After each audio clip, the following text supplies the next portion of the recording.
Yan, tayo mga sir, magagawa tayo ng panel na nag-blur na. Ayan, hindi na siya masyadong kita dahil na sunburn na siya.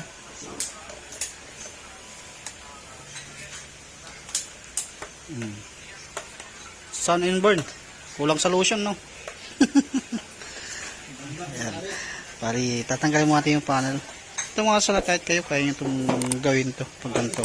Totally, matagal ko nang ginagawa din to. Hindi ko na kasi binibideo yung mga ganito. Kasi marami na rin gumagawa ng ganito. Yan, i-video ko na lang. Kahit sa Shopee mga sir or sa TikTok, ganyan, makakabili kayo niya ng ano, ng film nito, pamalit nito. Yan, tanggalin natin yung ano, yung panel. Totally, ito yung pinagawa ni sir, yung harness na yan, kaso nga lang ito sinabay niya na rin to, kaya ito awawalin natin to.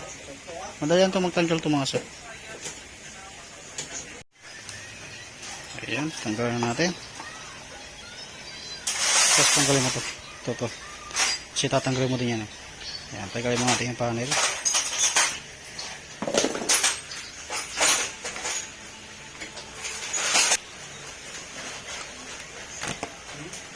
Tapos tanggalin natin yung tornilyo. Yan, tanggalin natin yung ano. Tapos tatanggalin natin to para matanggal natin yung panel. At wawalwalin din natin itong panel. Yan, tanggalin natin yung panel. Tapos pera mo ko dyan. Ito yung wawalwalin natin. Yan, pag mga sa nawalwal ko na to, tanggal ko na yung mga tornilyuhan nya. Madali lang din naman ito magtalas. Kasi hindi naman totally mahirap tanggalin yung cover nito. Ito yung mga sinauna na walang parang ano, cover. Kaya kapag ka nabasa, short circuit ka agad.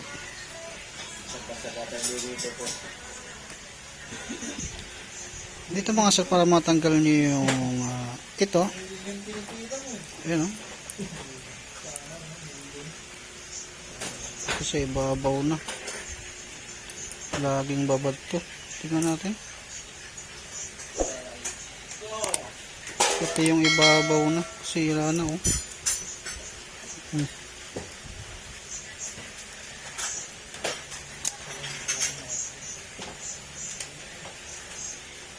Pati ibabaw sira na rin.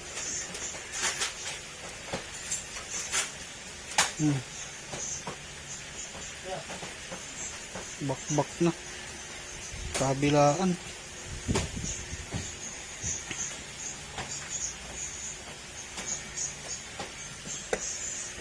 Yan, para matanggal nyo ito mga sa, iaangat nyo lang to. Ito. Tapos mayroong lock kasi yan dito to. Yan, gaganon nyo yan. Yung iba ginagawa nila, ito yung inaangat nila. Kaso nga lang kasi, delikado. Salamin kasi ito baka mabasag. Kaya dito na lang tayo mag-aangat dito. Ito. Puntiryan nyo yung part ng wala siyang ano, wala siyang mga ganyan, yung mga pisa.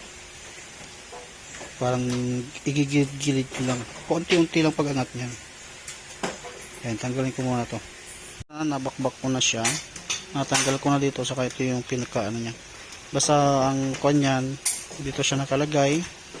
Tapos itong isa sa likod. Yan, ganyan. Ganyan yan. Yan, tulad ng sinabi ko kanina, gumamit lang kayo ng kahit ganito lang, gaganon nyo lang siya, pag ganon, hanggang ipaikot nyo siya ng ganyan. Yan, at yung may lock dito, itulak nyo ng ganon habang inaangat nyo yan. Kapag umangat naman ng konti yan, hanggang ipinapaikot nyo inaangat ng pataas-pataas, kusa na yan, matatanggal. Kasi hindi naman totally mahirap tanggalin yan dahil nakasuksok lang ito. Nakasuksok lang yan dyan, kaya hindi kayo mahihirapan dyan. At ito nga, natanggal ko na nga. At nasira dito yung ibabaw. Yan, itong pinapakita ko sa likod dyan, ito yung sa ibabaw. Yung ibabaw yung kikinisin natin. Yan. Pwede nyo nga ito, basahin ng alcohol, pwede yan. Yan, dahil sa sunburn, nalusaw. Lahat ng karamihan nagawa ko, yung sa ilalim yung nasisira, ito ibabaw, at ito meron ako ilalagay. Yan, ganyan. Tatanggalin natin yung dilaw-dilaw. Lilinisin ko muna to. Gumamit kayo ng ano, yung blade. Tapos kahit sa ano, kahit tubig, pwede yan. Kinis nyo ng ganyan hanggang sa kuminis. Mawawala to, yung dilaw-dilaw. Yan, dapat mawawala yan. Pati dito to, dapat mawawala yan. Yan, ito mga sala, ginagamit ko rito, alcohol.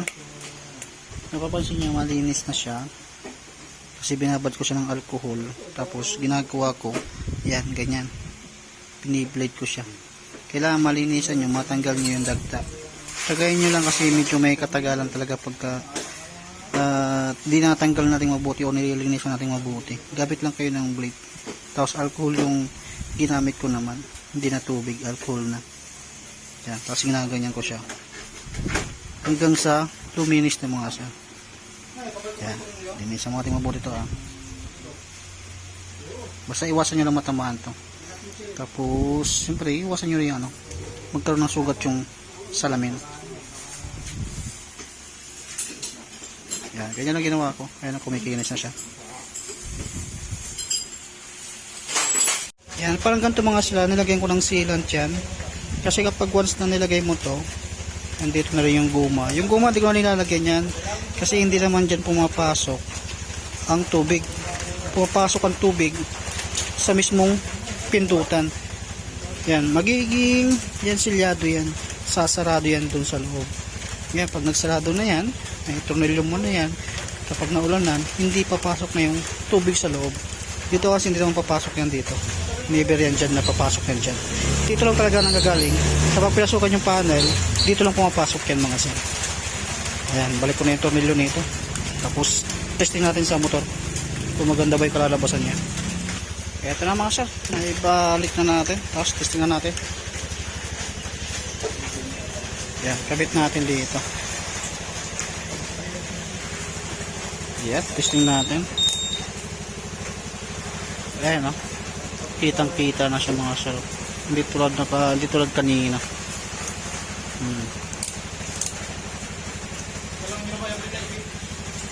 Yan. Ah, ganda. Sige, balik na natin. Balik mo na lahat-lahat na yan. Goods na. Yan, ito mga sir. Balik na natin. Yung kanyang mga flarings. Ayan na siya. Oh. Yan. Gusto na ngayon. Nakikita ni sir yung, yung oil change kasi dati hindi nakikita yan. Kasi sobrang sobrang labo. Yan. Okay na. Gusto na. Yan.